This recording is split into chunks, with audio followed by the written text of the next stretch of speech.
Hey guys, and welcome back to the channel. It's TheSketchMonkey here. Today we're having a look at this beautiful 2008 Porsche 911 Carrera 4S, meaning that it is the all-wheel drive version. And just have a look at this design. Porsche is one of these designs that you can clearly just instantly recognize this as a Porsche. So this is the 997.1, meaning that it is the pre-facelift where quad exhaust in the tailpipes. I'm gonna talk more about this design in just a minute. And then we had the facelift, which is called 997.2. If I were to pick the designs of these two, I would prefer the front end of the 997.2 simply because of a simple design change that they did there that I think looks better in the 997.2. However, the rear end with these taillights definitely prefer the 997.1. So if I had one of these, I would maybe consider making a conversion to have the 997.2 front end with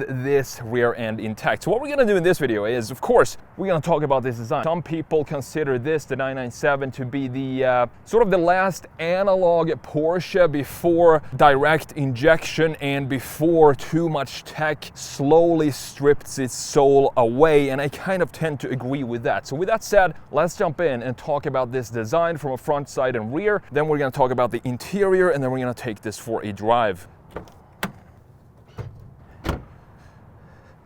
Before we jump into the design, let's have a look at some of the spec and tech of this beauty right here. We have a 3.8 liter naturally aspirated flat 6, putting out 335 horsepower and 295 pound-feet of torque, connected in this case to what you want, which is a 6-speed manual transmission. And this one being the 4S, we do have all-wheel drive, 0 to 60 in about 4.7 seconds, top speed 185 miles per hour, and fuel economy comes in at 16 city, 24 highway, and the price for this here at Urban Motors is around $60,000. Have a look at the shapes and the proportions. Can you see a single sharp line on this car? And I think that's what Porsche does so well. Even though it is a proper sports car, there's no aggression in it. It's all about elegance. And having a look at the side view, you can clearly see the sloping Porsche roofline, which we're gonna have a look at more when we talk about the side. But starting with the front end design. So this, as I said, is the 997.1, meaning that it is the pre-facelift of the 997 generation. And the thing about this is that we do have this integrated indicator down here and the fog lights in this piece. But if you look at the facelift of the 997.2, they changed that and they made it better integrated, in my opinion, with the lower section of the intakes. So if you look at the differences between this and the facelift, you can see that we still have a very similar intake down here on the 997.2. However, this line cuts in and creates a nice housing for this piece of lamp here. Instead of having this sticking out into the side here on the 997.2, this creates a framing for it, and this then follows the same curvature, creating the light sitting further inwards on the 997.2. And that is the main reason why I personally prefer the front end of the 997.2. But you can see just how classic these lines are. We have this tunnel in the fender, then coming back in the front end, creating the big headlight, which of course in this case they went back to round after the sort of controversial decision to have this piece stick out a little bit like this in the previous generation. I definitely prefer this design over that, even though I'm not entirely against the older generation headlights, because I think it looks pretty unique and Porsche tried something new. But other than that, everything on here is completely smooth, as you can see. So coming around to the side view of this car, and this is again where you can clearly see Porsche identity coming back here in this sloping roofline that goes down and it never comes back up. We do have this spoiler in the rear end, which you can pop up if you want to, and it also pops up automatically in a certain highway speed. And then we have the 19-inch wheels. These are some of my favorite Porsche wheels, and I don't think I would personally switch these out. I think 19 inches just suits this car overall. And I do like that we have the black on the exterior, and then we have the red calipers.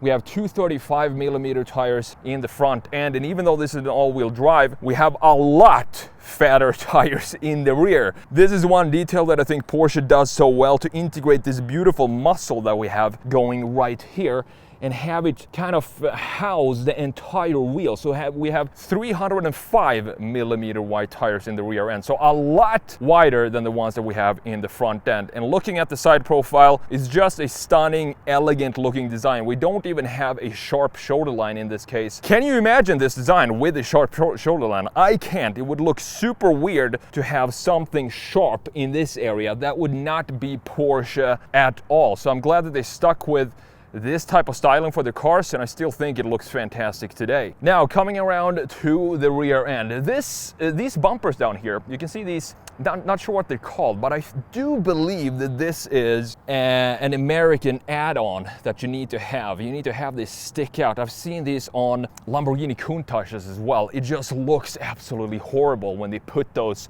big squared things in the front end of the Countach in the US. That is definitely something that I would like to remove and just have a clean bumper right here with this same surface, not have these pieces stick out. But other than that, have a look at this. This is what I love about Porsche as well. This is by far my favorite view of this car because we have this big muscle in typical Porsche fashion. We have this roofline coming down, creating this S shape coming back into this big, beautiful muscle, these hips. If you look at it from this view, it looks very muscular and super planted with these lines coming out here. And in addition to having the 305 millimeter rear tires, I mean, it's definitely gonna plant the car properly on the ground. And these taillights also got a facelift in for the 997.2, where they've added LEDs in the taillight, and they also kind of made them a little smaller, and you also have this cutting in here. So this corner looks differently on the facelift. You have a cut coming up here. And what I wish they would have put in this 4S is like they had in the previous generation. You have a reflector bar connecting the two lights specifically for the 4S. And they also did that in the facelift of this. This is the only 4S in this time period that doesn't have this connection with the reflector bar in the rear end. But other than that, it's a very clean design. You can see the reverse lights sitting all the way up here. We have Porsche in the window back here as well. And further down, we do have the quad tailpipes. That looks pretty cool. However, personally, I would like to have them be the same size. As you can see right now, we have a different size for the outer tip than we have for the inner tip. They sound fantastic, and there's nothing wrong at all with the naturally aspirated sound that this makes.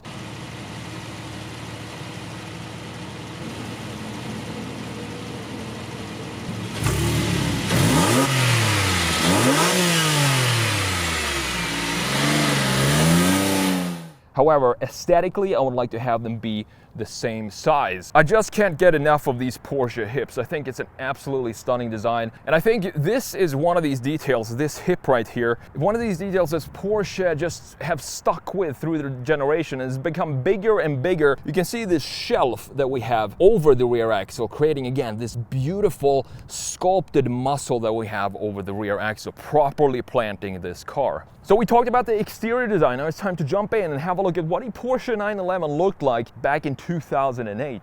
So let's jump in and check out this, again, beautiful interior that we have of this generation 911. It's the right amount of technology. And as I said, a lot of people consider this to be the last properly analog Porsche simply because of all the technology that followed in the generations after this. So let's fire this up. And this is what the key looks like, a pretty normal traditional looking key. And as you know, Porsche likes to have the ignition on the left side. So let's fire this up and listen to this beautiful noise.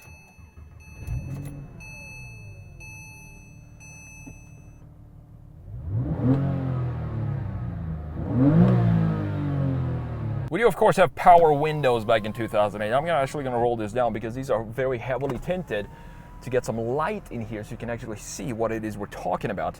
So moving up, starting up here with the gauge cluster. This is a typical Porsche gauge cluster. I do love the font that we have of the numbers and also the white background. It just looks good and it's very clear to see with this high contrast. We also have this stopwatch up here, which is beautifully integrated on top of the dash, as you can see with this housing, for this specific housing for this single watch. There's soft touch material up here. We do have the vent vents integrated in the center portion, pretty nicely integrated here. They don't stick out too much and they don't look too complicated to just use regularly. I'm not sure, I don't think this is a standard feature because we do have Apple CarPlay here, so I'm pretty sure that did not exist back in 2008, but I do believe that this specific addition to the interior in this case works pretty well. You have heated seats in 2 different settings. You have some climate control settings here as well, AC on and off, and heated seats for the passenger. This is a temperature control, very easy to use.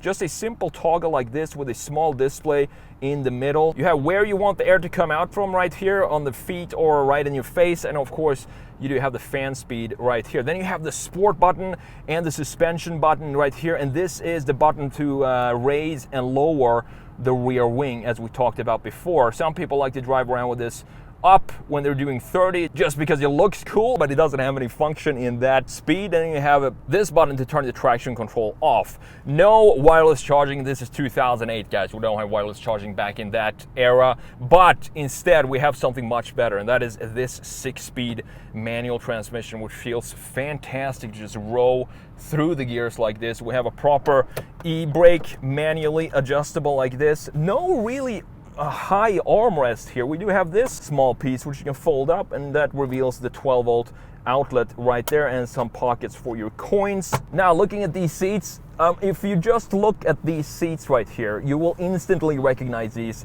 as being Porsche seats because we have this big upswing up top for the headrest, and this is typical Porsche design. I do think they look beautiful still today, and the wear after all these years look great as well, not just on the passenger seat but also on the driver's side seat. Up top we do have a small little sunroof, which is totally fine, but again, something that I would probably just keep closed at all times. Looking at this steering wheel, I think this steering wheel looks like a pretty modern design.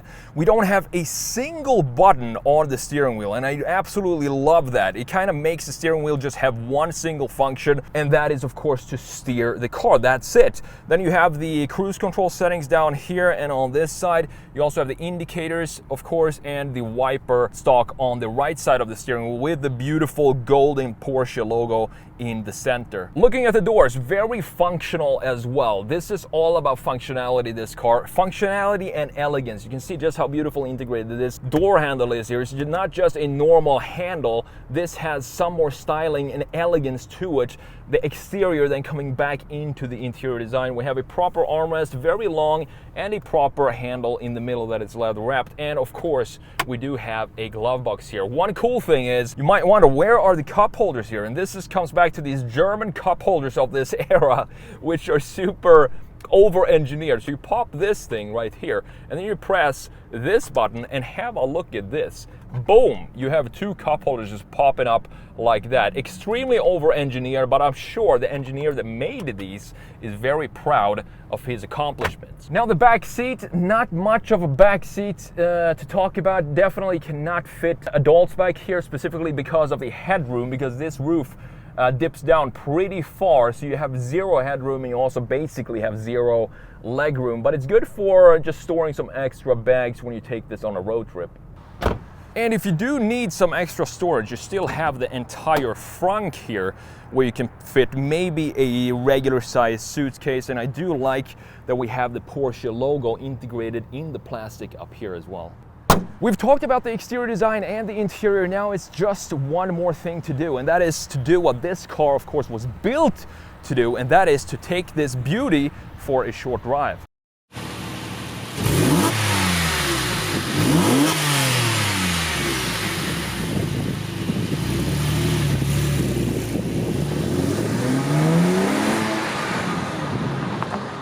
I am excited about this. Believe it or not, but this is the first time I'm driving a 911. I've driven Lambos, Ferraris, Bentleys, and Rolls Royces, but I've never driven a Porsche 911, which is pretty crazy to think about.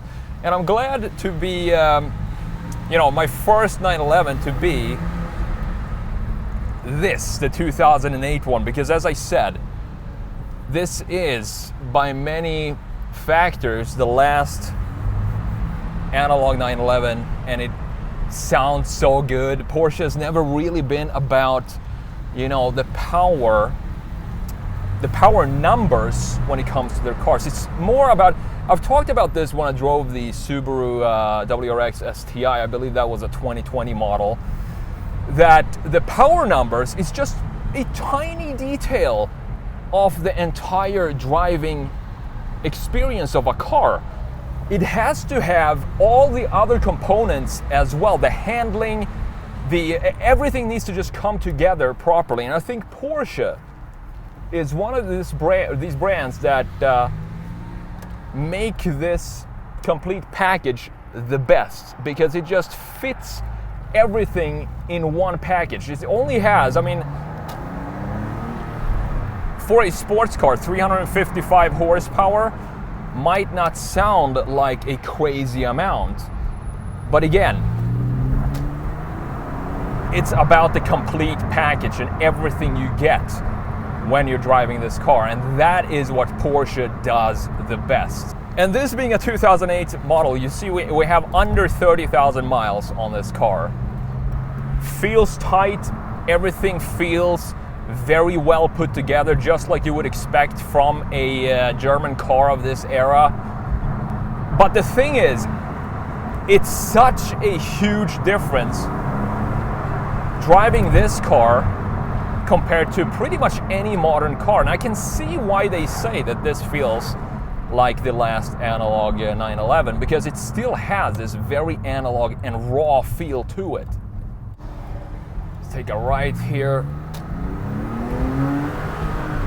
Oh, that noise, that flat 6 noise. Oh, it's so addictive. You just want to rev it up to the red line every single time.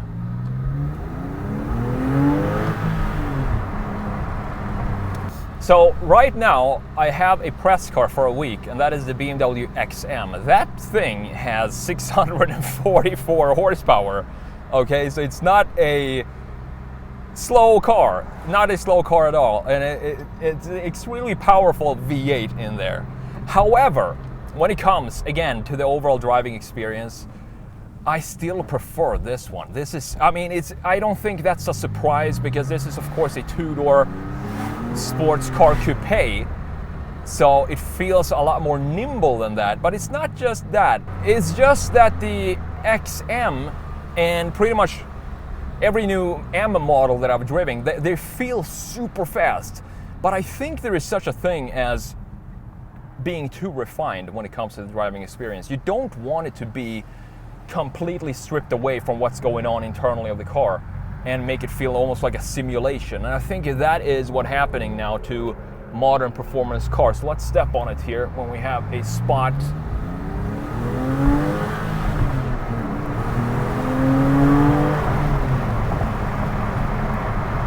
Oh yeah.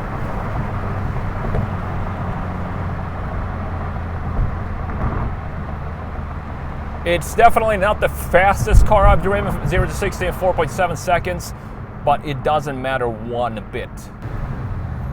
Oh, there's too much traffic, you just want to rev it, but unfortunately, this dimmer traffic doesn't really allow me to do that at the moment.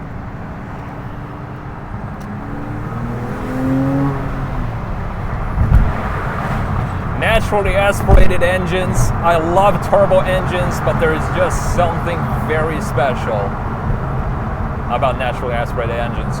Huge thanks to Urban Motors here in Denver for providing this beautiful 911 Carrera 4S for me to review for you guys today.